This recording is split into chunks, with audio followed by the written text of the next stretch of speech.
Welcome back to our studio, our good friend from Israel, Yossi Levy. Yossi, welcome back. Thank you. Great to be here again. Yeah, great to see you. I know that you're flying back to Israel later this evening. Right. So it really means a lot to us to have you here My and pleasure. in person. I'd love to be able to just take a few minutes with you and get your thoughts on a number of important things. First of all, how are things on the ground in Israel? There's been just continued tremendous change. As we're speaking here, Trump and Bibi are literally down the street Yeah. talking about what they should do. They haven't yet called you or I for advice. Not yet. No. So, but your phone is nearby, so who Right knows? here. Maybe they'll call. Tell us what's going on. What's the latest on the ground for life in Israel? Right.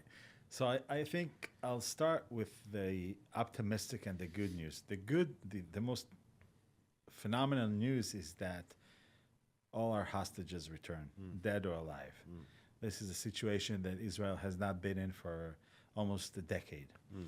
And, at the end, we can like it or not, the current administration here has a lot to do with that. And that has been phenomenal.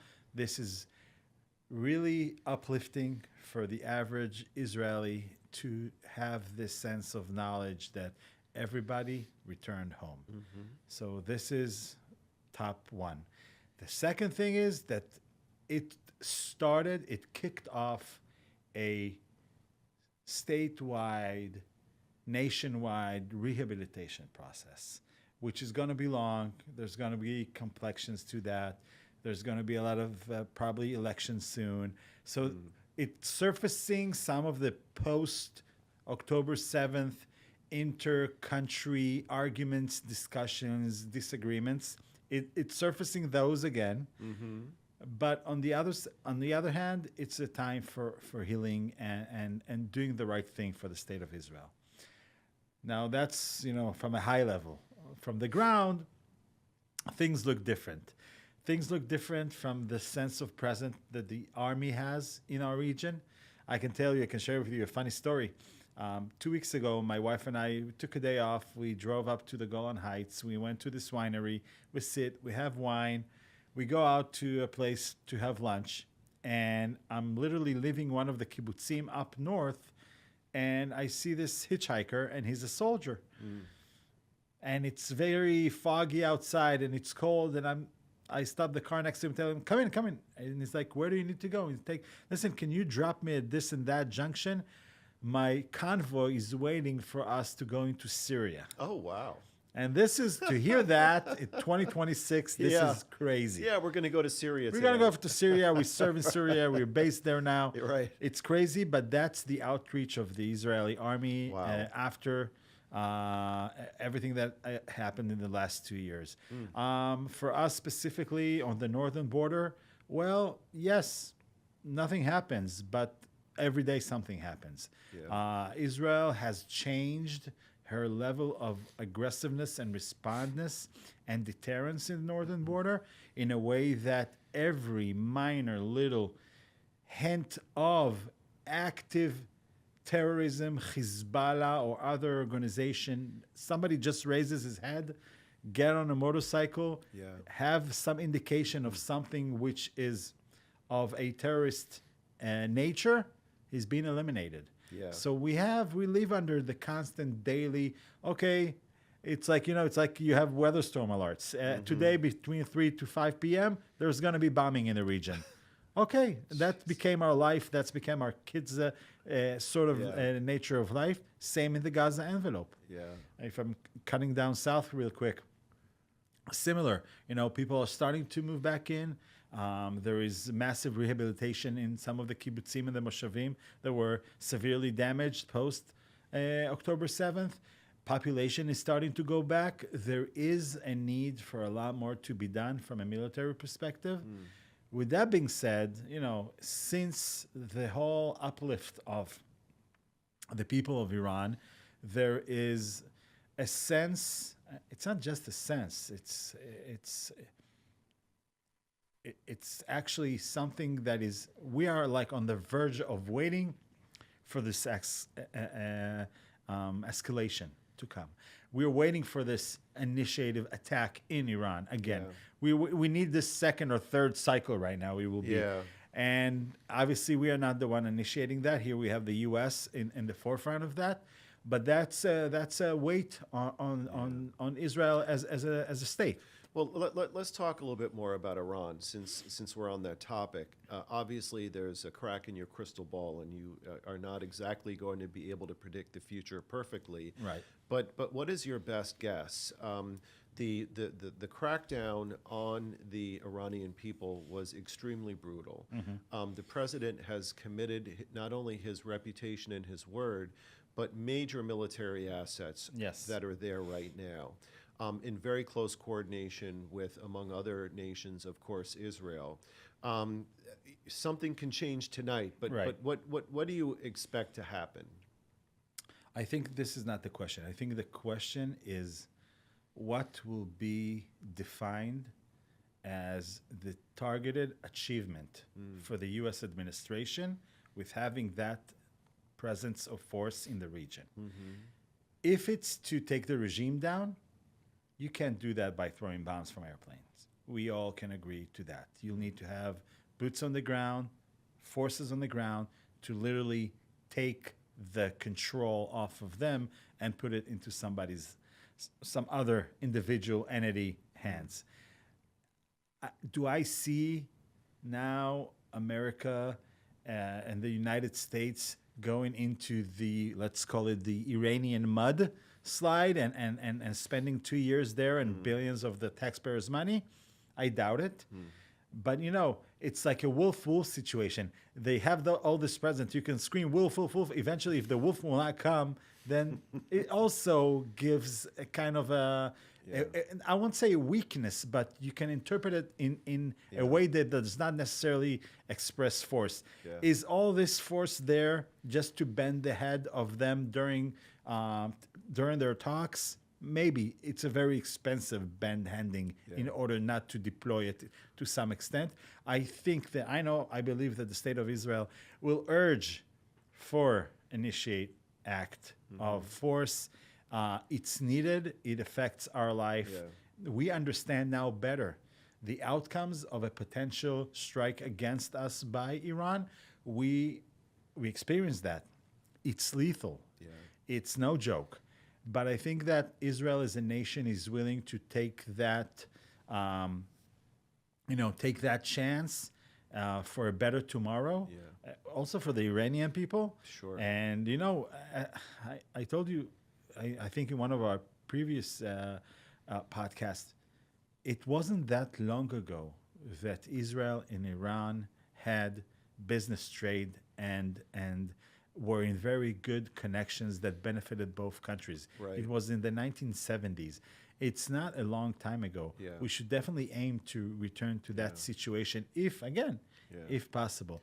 I hope that, from my very narrow angle, I do hope that something will evolve and take place because I think it's important for our kids to be able to grow in a different environment. I agree with you. I think that there will be a military action. I also agree it will be extremely difficult to have, I hate to use an overused phrase, regime change just from the air.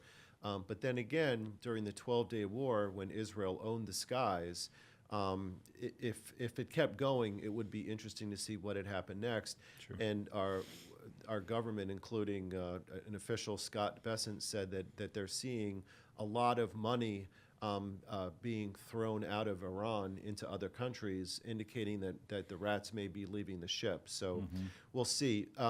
Before we conclude, let's talk about another area I'd be very interested to get your opinion about. Again, there's a crack in your crystal ball, but Gaza, we have a new so-called board of peace. Right. There are conversations, there are plans, but we have this armistice line, effectively, where things that are happening on one side of the line are very, very different than things on the other side. Right. I cannot imagine other countries being excited about going in to Hamas-infiltrated areas with 70,000 Kalashnikov rifles, going in saying, "Hi guys, Right. We're here to build a Ramada Inn."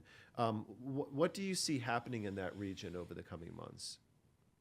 First of all, I unfortunately I don't foresee any major changes. I don't see that component that will bend Hamas' hand to give away their rifle. Yeah. There is no reason for them to do that. Right. Nobody's there now telling them you have to do that. I mean, they are controlling Gaza like they used to the day before October 7th. Business as usual. They are taxing, they are controlling brutally, they are over leveraging everything that they can, and they are empowering themselves, they are reconstructing themselves, they are finding their ways and angles to smuggle things back in. And, I the question is not, do we want to change? Yes, of course we want to change. The question is, do they want to change? Does Hamas seek for Gaza to be an oasis in the Middle East?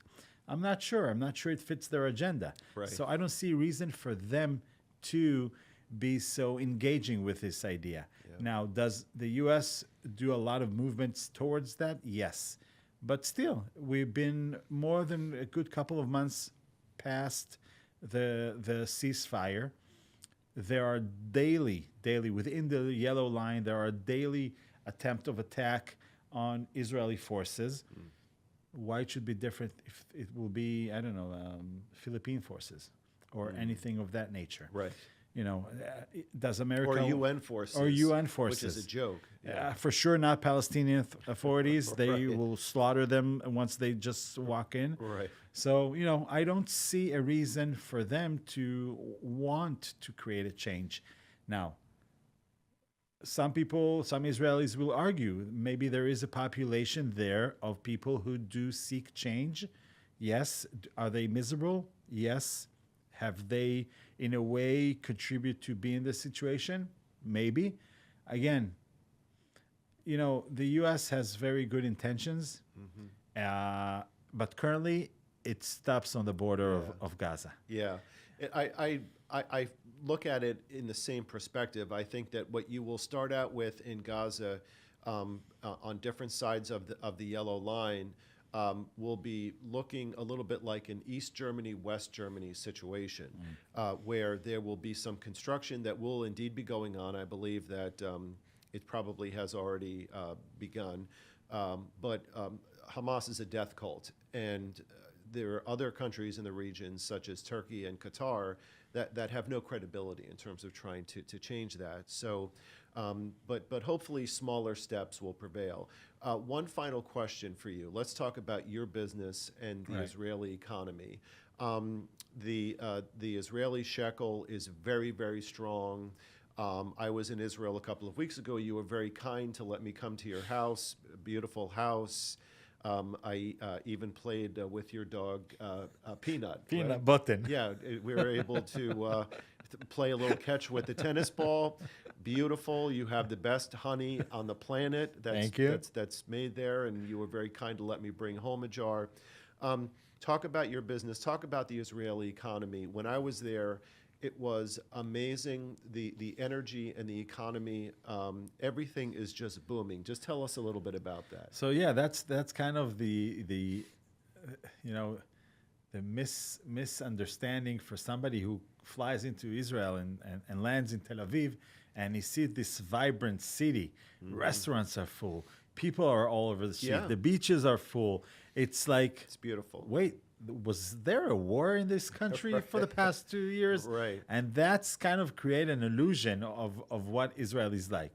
But now yes, the shekel is very strong in comparison to the dollar.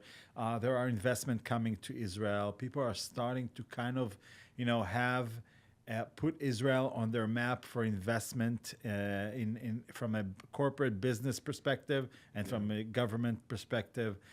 It does affect our business doing directly. We see much more intention from American companies seeking the Israeli market, seeking Israeli contracts with regard to government contracts in the region. So there is an uplifting situation or times right now with regard to that. Does the average Israeli citizens feel that in his pocket? No, but it gives a sense of illusion in that sense. But there is a long way to go until it will be actually felt in the pocket of the average Israeli. Sure. Well, as you've noted, very importantly, all the hostages are back. When we were there recently, and you were very kind to host me, there's a joke that I heard on the streets in Tel Aviv saying the national bird of Israel is the crane because of the construction cranes that are flowing around. And in one of the flights that we took, a Houthi ballistic missile landed at Ben Gurion Airport 2 hours before our plane landed. So we saw the destruction, which fortunately was just in the mud and the trees, of the destruction of the missile. And then the next morning, we could hear the creation of all of the construction going on. So it was really a very poignant contrast. Yossi, great to see you. Same here. Please keep us posted, and Will do. look forward to seeing you soon. Thank you for having me.